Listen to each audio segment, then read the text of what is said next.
Assalamualaikum warahmatullahi wabarakatuh. Ustadz, tolong sedikit jelaskan tentang sholat jama', jarak dan lain-lain. Baik, sedikit aja ya. Jama' artinya menggabungkan dua hal dikerjakan dalam satu waktu. Contoh, sebentar lagi kita akan sholat zuhur.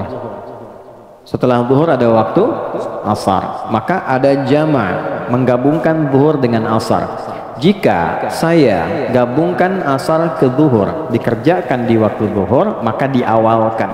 Dalam bahasa Arab, awal itu takdim, didahulukan. Maka jama' takdim. Jika saya ingin kerjakan zuhurnya di asar karena pertimbangan tertentu, maka diakhirkan. Jama'nya disebut jama' ta'khir. Sampai sini dulu, jelas dipahami? Jelas. Yang dijama' itu waktunya yang paling berdekatan. Jika sudah mendekat kepada yang satu, tidak bisa dijamak dengan yang lain. Contoh, zuhur dekatnya ke apa? Asar. Okay? Maka zuhur pasangan jamaknya asar. Karena asar sudah dengan zuhur, maka asar tidak boleh dengan maghrib. Jelas? Maka maghrib dekatnya kemana? Isya. Maka maghrib boleh dijamak dengan isya, baik takdim ataupun ta'khir. Subuh bagaimana? Subuh itu menyendiri. Karena itu jauh ke isya, jauh ke zuhur. Ya, jadi nggak bisa dijamak. Saya pengen jamak subuh dah sekalian tahajud ntar gitu kan? Nah, bisa. Ya, ada saya di pesantren pernah begitu, si fulan tahajud bangun, masya Allah, si bilang kawan ini soleh luar biasa bangun gini. Jumat tuh, terus selesai kita pulang dari masjid, di kawan perasaan tadi posisi tidurnya begini juga kita bisa tahajud. Saya tanya, ya Mas fulan, gitu kan? Antum udah bangun? Udah sholat subuh belum? Adi ini gimana? Udah saya jamu mata tahajud tadi katanya. Lampau soleh kawan ini. Jadi ini subuh nggak bisa dijamak karena itu jaraknya jauh ke isya, jauh ke zuhur. Jelas sampai sini? Baik. Untuk kondisi menjamak ini ada dua kondisi.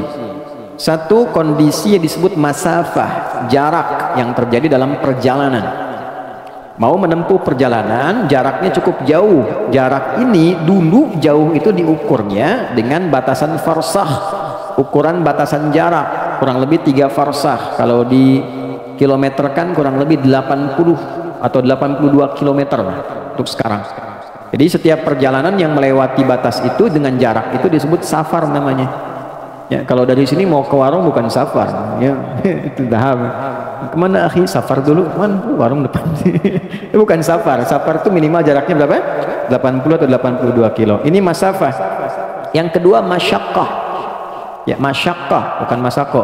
Masyaqqah. Masyaqqah itu kondisi yang menyulitkan menunaikan sholat sekalipun tidak dalam perjalanan. Anda profesi dokter akan mengambil tindakan. Tindakan ini operasi dilakukan dari jam 1 sampai menjelang maghrib.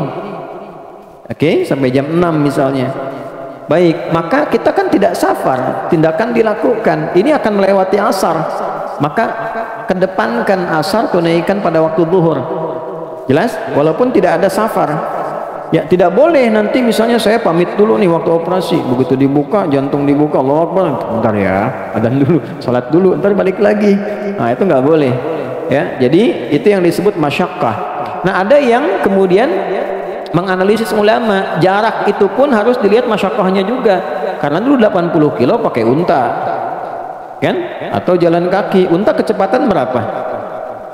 Standar rata-rata itu paling cepat dari 60-70. Ya, biasanya 30. Kalau santai banget 10-20. Kan? Nah, nyampainya kapan?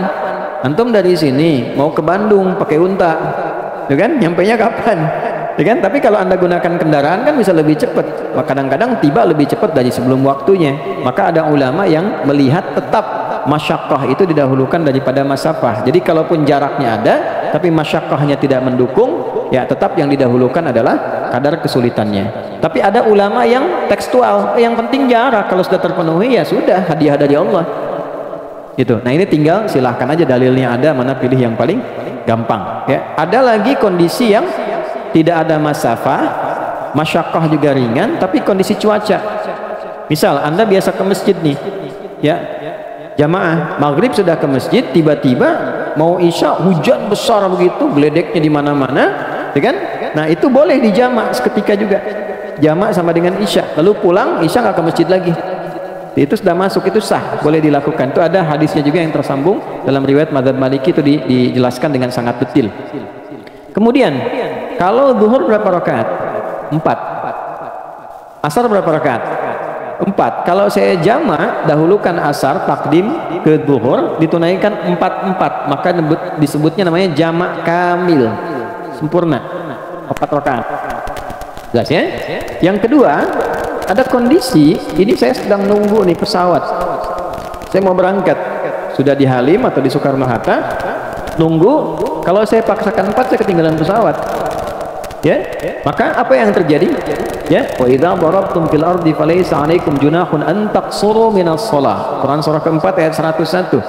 Tidak ada salahnya kalau engkau khawatir dalam perjalanan engkau mengkosor. Kosor itu mengurangi, memotong. Ya, dikurangi itu jumlahnya mesti genap, harus selalu genap.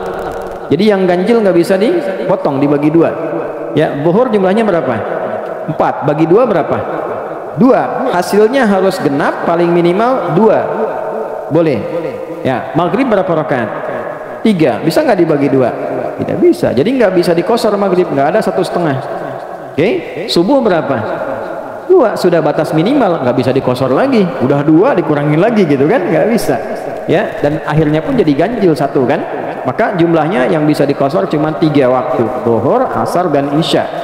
Nah, kosor itu ada yang sifatnya tunggal, ada yang sifatnya jamak. Misal saya mau kosor nih, zuhurnya karena perjalanan, tapi saya nyampe Semarangnya bahkan sebelum asar, maka saya nggak jamak, kosor aja zuhur, nyampe di Semarang saya sholat asar. Kalau saya mau tinggal mukim, jelas? Nah, tapi kalau saya kondisinya memang di sana juga kegiatan, aktivitas, maka saya kerjakan, sudah berangkat ke bandara, saya kosor, saya jamak dan kosor, gabungkan asar ke zuhur, masing-masing tunaikan 2 rakaat.